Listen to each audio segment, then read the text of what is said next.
Hello everyone, welcome back on commerce hurricanes. दोस्तों, सबसे पहले तो मैं आप सबसे माफ़ी मांगना चाहूँगी क्योंकि इस बार वीडियो अपलोड करने में मुझे देर हो गई। किसी प्रॉब्लम की वजह से मैं टाइम पर वीडियो अपलोड नहीं कर पाई। बट आज मैं आपके लिए जो टॉपिक लेकर आई हूँ वो बहुत इंटरेस्टिंग है और आपके लिए बहुत यूज़फुल है। जैसा कि आप जानते ही हैं कि अब MCQ बेस्ड पैटर्न हो गए 11th क्लास में भी एंड 12th क्लास में भी, और इवन आप कॉम्पिटिटिव एग्जाम्स में जाते हैं वहाँ पर भी MCQs आते हैं। तो MCQ को अटेम्प्ट कैसे किया जाए, उससे रिलेटेड हम आज कुछ ट्रिक्स के बारे में डिस्कस करने वाले हैं। दोस्तों, वैसे तो मैं आपको यही कहूँगी कि आप अपना कॉन्सेप्ट क्लियर रखिए, क्योंकि कॉन्सेप्ट क्लियर होगा तो MCQ अटेम्प्ट ईजिली हो जाएगा। बट फिर भी अगर MCQ आप नहीं कर पा रहे हैं तो ये ट्रिक्स आपको बहुत हेल्पफुल रहेंगी। तो वीडियो को एंड तक ज़रूर देखिएगा, और अगर वीडियो पसंद आए तो दोस्तों के साथ शेयर ज़रूर कीजिएगा। और अगर आप चैनल पर नए हैं या अभी तक चैनल सब्सक्राइब नहीं किया है तो प्लीज़ चैनल को सब्सक्राइब कर दीजिए और साथ ही साथ बेल आइकन भी दबा दीजिए ताकि वीडियोज़ की नोटिफिकेशन आपको मिलती रहे। तो चलिए स्टार्ट करते हैं tricks to attempt MCQs। So friends, MCQ attempt करने के जो ट्रिक्स हैं उनमें मैंने कुछ नेम्स दिए हैं उन्हें। तो उसमें फर्स्ट ट्रिक जो है that is option deduction method. इसमें आपको क्या करना है कि जितने भी ऑप्शंस आपके सामने होंगे उनमें से सबसे पहले आपको वो ऑप्शंस कट करते जाना है जो आपको लग रहा है कि वो आंसर हो ही नहीं सकता, क्योंकि उससे फिर आंसर को अटेम्प्ट करना आसान हो जाता है। तो हमारे सामने एक क्वेश्चन है, हम इस क्वेश्चन को डिस्कस करते हैं और फिर देखेंगे कि ऑप्शन को डिडक्ट किस तरीके से किया जाता है ताकि हम 100% एक्यूरेट आंसर टिक कर सकें। आपके सामने क्वेश्चन है, in an organization employees always feel that they are under necessary stress. एक ऑर्गेनाइजेशन है, वहां पर एम्प्लॉयज हमेशा ये फील करते हैं कि वो एक स्ट्रेस में है, because there manager does not provide any information about future plans but simply instruct them. वो क्यों है प्रेशर में? क्योंकि जो उनका सुपीरियर है, जो मैनेजर है, वो उनको फ्यूचर प्लान्स के बारे में बिल्कुल भी नहीं बताता, सिर्फ उनको इंस्ट्रक्शंस देता रहता है कि तुम्हें ये करना है, ऐसे करना है। एकदम से आता है और इंस्ट्रक्शंस देके चला जाता है। And they do not have the freedom to give suggestions also. और एम्प्लॉयज के पास कोई फ्रीडम भी नहीं है कि वो अपने सजेशंस दे सकें अपने मैनेजर को। तो अब ये एक सिचुएशन है और इसमें क्वेश्चन आपसे पूछा गया है, विच लीडरशिप स्टाइल हाईलाइटेड हियर। कौन सा लीडरशिप स्टाइल है जो यहाँ पर फॉलो हो रहा है? जैसा आप जानते ही हैं कि एक लीडर जो है अपने एम्प्लॉयज़ को टाइम टू टाइम मोटिवेट करता है और वर्क अच्छे से करवाने की कोशिश करता है, तो उसके पास कुछ स्टाइल्स होते हैं, जिसमें से यहाँ पर कौन सा स्टाइल यूज़ किया गया है। अब सपोज करते हैं आपको आंसर नहीं पता, ठीक है, तो आप थोड़ा सा दिमाग लगाएंगे और डिडक्शन करना स्टार्ट करेंगे। कैसे? सपोज करते हैं ऑटोक्रेटिक का मीनिंग मुझे नहीं आता, बट डेमोक्रेटिक तो सभी को पता होता है। क्या है डेमोक्रेसी? क्योंकि हमारी कंट्री भी एक डेमोक्रेटिक कंट्री है जहाँ पर हमें फ्रीडम है अपने व्यूज़ देने का, अपने सजेशंस देने का, अपनी प्रॉब्लम्स बोलने की फ्रीडम है हमें, ठीक है। तो उसी तरह कंपनी में भी ये डेमोक्रेटिक स्टाइल का मतलब एम्प्लॉयज़ को डेमोक्रेसी है, मतलब फ्रीडम है अपने सजेशंस आइडियाज़ देने के लिए। मगर इस क्वेश्चन में तो साफ बोला गया है कि they do not have freedom. अगर उन्हें फ्रीडम नहीं है, इट मीन्स ये डेमोक्रेटिक स्टाइल तो हो ही नहीं सकता। हमारा ऑप्शन डिडक्शन में बी ऑप्शन कट हो गया। अब अगर आप ध्यान से देखें डी ऑप्शन में, option B and C both कह रहा है। अब थोड़ा दिमाग लगाइए, अगर ऑप्शन बी यहाँ कट हो चुका है तो क्या यहाँ पर ऑप्शन बी आंसर हो सकता है? पॉसिबल ही नहीं है, नहीं होगा। तो इसका मतलब ये ऑप्शन भी कट गया, ठीक है। अब option B and C both कह रहा है, ये कहता है कि यहाँ लीडरशिप स्टाइल जो है वो बी और सी दोनों है। लेकिन अगर हमारा ऑप्शन बी कट गया तो इसका मतलब सी भी इसके साथ कट हो चुका, और अगर सी इसके साथ कट हो चुका इट मीन्स लेजर फियर भी नहीं हो सकता हमारा आंसर, क्योंकि option B and C automatically cut हो चुके हैं, तो ये भी हमारा आंसर नहीं हो सकता। तो बचा क्या? Only autocratic leadership style. तो देखा आपने कि कैसे ऑप्शंस को डिडक्ट करके आपने तुरंत आंसर अटेम्प्ट किया। Let's take an another example. एक और क्वेश्चन पे हम देखते हैं ये मेथड कैसे वर्क करता है। See, if a company deals in metal products and plastic products, what type of organization will be useful for it. मतलब अगर एक कंपनी मेटल के प्रोडक्ट्स बनाती है और प्लास्टिक के प्रोडक्ट्स बना रही है तो किस टाइप का ऑर्गेनाइजेशन उनके लिए बेनिफिशियल रहेगा। अब चार ऑप्शंस आपके सामने हैं। सपोज करते हैं आपको इन फंक्शनल, डिविजनल, ये सारे स्ट्रक्चर्स नहीं मालूम, तो आप क्या कर सकते हैं? देखिए, इनफॉर्मल तो सभी को पता है कि इनफॉर्मल क्या होता है, जैसे कि इनफॉर्मल ड्रेस, इनफॉर्मल लेटर्स, है ना, जहाँ पर कोई फॉर्मेलिटी नहीं होती, ठीक है, जहाँ पर हर काम बिल्कुल स्मूथली चलता है, रूल्स रेगुलेशंस फॉलो नहीं होते। तो यहाँ पर तो ऐसी कोई बात हुई नहीं है कि रूल्स रेगुलेशंस की कोई बात की गई हो या फिर कोई इनफॉर्मल चीज़ की बात हो, यहाँ तो प्रोडक्ट्स की बात हो रही है। तो इसका मतलब है कि इनफॉर्मल ऑप्शंस नहीं हो सकता, ठीक है।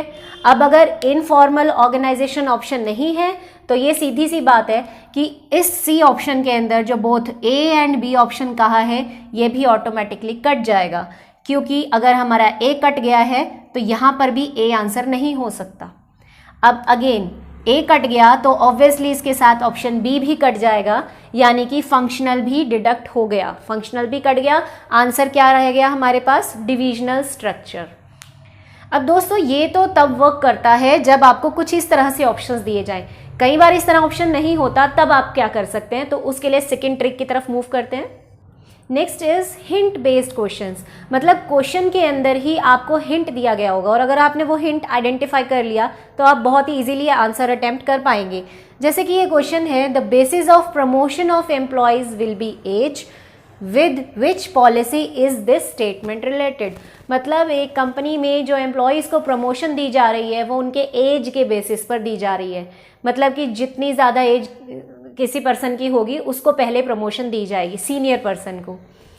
तो ये कौन सी पॉलिसी के से रिलेट करता है? अब यहाँ एज की बात हुई है तो आप मुझे एक बात बताइए, क्या सेल की कोई एज होती है? नहीं, ये तो सामान को सेल करने की बात कर रहा है ना, सिंपल सेल्स, तो ये आंसर नहीं है हमारा। प्राइसिंग, प्राइसिंग भी एक कीमत होती है प्रोडक्ट की, वो एज से रिलेटेड नहीं होता है, ये भी कट गया। पर्सनल, पर्सनल मतलब ह्यूमन बीइंग, तो हो सकता है हमारा आंसर ह्यूमन बीइंग यानी कि पर्सनल हो, क्योंकि पर्सन की एज होती है और उस एज के बेसिस पर हम प्रमोशन कर रहे हैं इंसान की, ठीक है ना। प्राइसिंग की प्रमोशन थोड़ी ना हो रही है, सेल्स की प्रमोशन थोड़ी ना हो सकती है। एंड देन ऑर्गेनाइजेशन, ऑर्गेनाइजेशन की प्रमोशन कर रहे हैं हम एज के बेसिस पर, ये भी बहुत बेतुकी सी बात लग रही है, क्योंकि ये भी कोई ह्यूमन बीइंग थोड़ी ना है जिसकी एज के बेस पर हम उसे प्रमोट करेंगे। तो इसका मतलब हमारा आंसर हो गया पर्सनल। तो क्वेश्चन में ये जो हिंट था एज और प्रमोशन, इससे हमने आंसर अटेम्प्ट किया। एक और क्वेश्चन देख लेते हैं इसी से related. What out of following has been called essence of management. Management का एसेंस किसे कहा जाता है, यानी जरूरत मैनेजमेंट की किसे कहा जाता है? अब सपोज ये ऑप्शंस आपके सामने हैं, तो एक तो आप इसका आंसर ऐसे अटेम्प्ट कर सकते हैं कि जब आप चैप्टर पढ़ेंगे तो उसमें साफ साफ हेडिंग दी गई है बुक के अंदर, essence of management is coordination. तो वहां अगर वो हेडिंग आपको रिमाइंड है तो आप तुरंत कोऑर्डिनेशन पर टिक लगा सकते हैं। बट इन केस आपको याद नहीं है वो हेडिंग कि coordination is essence of management, वो हेडिंग आपको याद नहीं है, तो आप क्या कर सकते हैं? आप जानते हैं कि कम्युनिकेशन, सुपरविजन, लीडरशिप, ये सभी चीज़ें डायरेक्टिंग यूनिट से रिलेटेड है। ये तीनों ही डायरेक्टिंग के एलिमेंट्स हैं।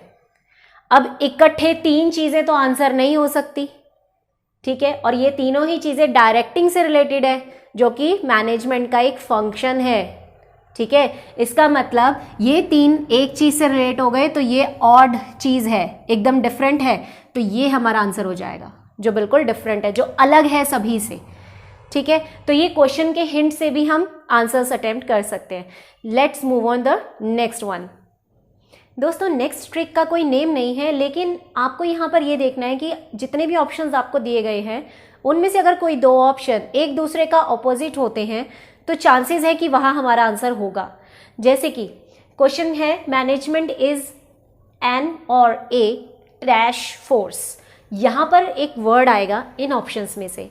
अगर मैंने आपको जैसा कि बोला दो ऑप्शंस एक दूसरे के ऑपोजिट हों तो वहाँ हमारा आंसर हो सकता है, जैसे कि इनटेंजिबल और टेंजिबल, ये दोनों एक दूसरे का अपोजिट है। इनटेंजिबल मतलब इनविजिबल, जो नज़र नहीं आती, जो सिर्फ फील होती है। टेंजिबल मतलब जो हमें चीज़ नज़र आती है। तो इन्हीं दोनों में से हमारा आंसर होगा, तो ऑटोमेटिकली ये दो ऑप्शंस तो कट जाएंगे, क्योंकि कोई भी चीज़ इंटेंजिबल और टेंजिबल इकट्ठा नहीं हो सकती, या तो टेंजिबल होगा या तो इंटेंजिबल, ठीक है। अब ये कट गए तो आपको इसमें से आंसर चूज करना है, और जैसा कि आप जानते हैं कि मैनेजमेंट को देख नहीं सकते, सिर्फ फील कर सकते हैं, तो इनटेंजिबल हमारा आंसर हो जाएगा, ठीक है। अब हम नेक्स्ट की तरफ मूव ऑन करते हैं। Next is tick on wider scope option, मतलब कि आपको उस ऑप्शन पे टिक करना है जिसका स्कोप वाइडर है। नॉर्मली बिजनेस में क्या होता है कि हम हमेशा ब्रॉड चीज़ की बात करते हैं, मतलब उस चीज़ की बात करते हैं जिसका स्कोप ज़्यादा है, जो ज़्यादा आसानी से कोई काम कर सकता है।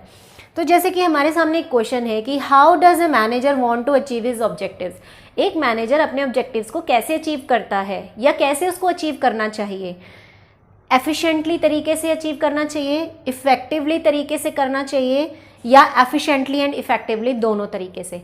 तो अब आपको वाइडर इसमें कौन नज़र आ रहा है, मतलब किस चीज़ का स्कोप ज़्यादा है। देखो एफिशिएंटली सिंगल एक चीज़ की बात कर रहा है कि एफिशिएंटली काम करो, इफेक्टिवली में कह रहा है कि सिर्फ इफेक्टिवली करो। लेकिन यहाँ पर दो चीज़ों की बात हो रही है कि एफिशिएंटली भी करो और इफेक्टिवली भी करो, यानी कि इसका स्कोप हमें ज़्यादा नज़र आ रहा है, तो हमारा आंसर सी ऑप्शन हो जाएगा। तो इस तरीके से आप अटेम्प्ट कर सकते हैं। गाइस कई बार ऐसा भी होता है कि एग्जाम में क्वेश्चंस अटेम्प्ट करते समय कोई भी ट्रिक काम नहीं आती, तो ऐसी कंडीशन में क्या किया जा सकता है।